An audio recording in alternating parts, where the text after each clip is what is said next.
ناظرین، مشرق وسطی میں اسرائیل کی دہشت گردی اور امریکہ کی جانب سے اسرائیل کی حمایت پر امریکی صدر جو بائیڈن مشکل میں پھنس گئے ہیں۔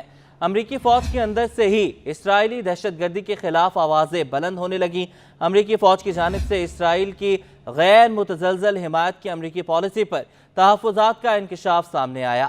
امریکی اخبار نیو یارک ٹائمز کی ایک رپورٹ میں کہا گیا ہے کہ امریکی فوج کے سینئر افسران میں اس وقت یہ بحث زور پکڑ چکی ہے کہ اسرائیل کی حمایت میں مزید امریکی فوجیوں کی مشرق وسطی کی طرف روانگی خطے میں کشیدگی کی صورتحال میں مزید اضافے کا خطرہ پیدا کر سکتی ہے۔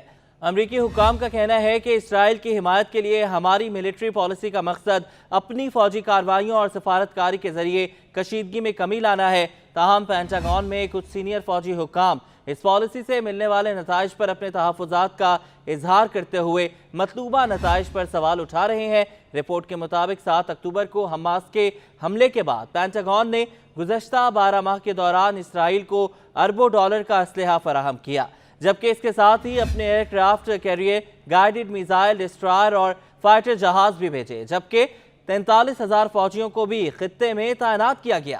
نیو یارک ٹائمز نے دعویٰ کیا ہے کہ اس سب کے بعد اب پینٹاگون کے سینئر حکام کی جانب سے تحفظات کا اظہار کیا جا رہا ہے کہ اسرائیل موقع کا فائدہ اٹھا کر اپنی جارحیت میں اضافہ کرتا جا رہا ہے اور لبنان میں حزب اللہ کے خلاف بڑے پیمانے پر کارروائیاں بھی اس لیے شروع کی ہیں کہ وہ جانتا ہے کہ امریکی جنگی بیڑے پر موجود مسلح جتھے اور درجنوں جنگی جہاز کسی بھی ایرانی جواب پر اس کی مدد کے لیے تیار ہیں۔ امریکی فوج کے ایک عہدیدار کا کہنا ہے کہ اسرائیل حماس اور حزب اللہ کا خاتمہ کرنے کے لیے اپنے دیرینہ عزائم حاصل کرنے کے لیے امریکی فوج کی موجودگی کا فائدہ اٹھانا چاہتا ہے۔ مشرق وسطی میں امریکی ایئر فورس کے سابق کمانڈر اور موجودہ chairman joint chief of staff general Charles Q Brown junior نے پینٹاگون کی ایک میٹنگ کے دوران یہ معاملہ اٹھاتے ہوئے کہا کہ اگر آپ اسرائیل ہیں اور آپ ملٹری پلانر ہیں تو آپ وہ سب کچھ ابھی کر لینا چاہیں گے جو کچھ آپ خطے میں کرنا چاہتے تھے۔ آپ کو وہ سب ابھی کر دینا ہے کیونکہ اس کے بعد آپ یہ سب کچھ اتنی آسانی سے نہیں کر پائیں گے۔ بائیڈن انتظامیہ کے حکام کے مطابق ہم نے اسرائیل سے کہا تھا کہ لبنان پر زمینی حملے میں وہ اپنی کارروائیاں محدود رکھے گا، لیکن گزشتہ ہفتے لبنان پر اسرائیلی حملوں سے ظاہر یہ ہوتا ہے کہ اس نے پہلے ہی کسی بہت بڑے آپریشن کا منصوبہ بنایا ہوا تھا۔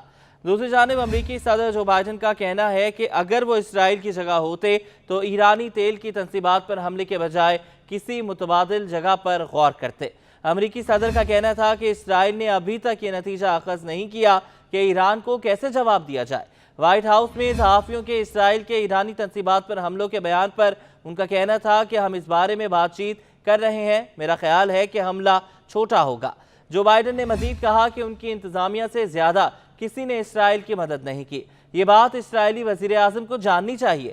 اگر وہ الیکشن پر اثر انداز ہونے کی کوشش کر رہے ہیں تو یہ اس بات سے واقف نہیں، مگر وہ اس پر انحصار بھی نہیں کر رہے۔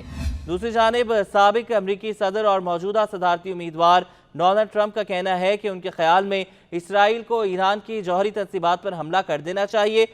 صدارتی الیکشن کی مہم کے دوران ریاست شمالی کیرولینا میں ایک تقریب سے خطاب کرتے ہوئے ڈونلڈ ٹرمپ نے کہا کہ جو بائیڈن کی جانب سے ایران پر حملوں کی حمایت نہ کرنا غلط ہے۔ ہمیں جس سب سے بڑے خطرے کا سامنا ہے وہ ایران کے جوہری ہتھیار ہے۔ پہلے ایرانی جوہری تنصیبات پر حملہ کیا جائے، دیگر معاملات کو بعد میں دیکھیں گے۔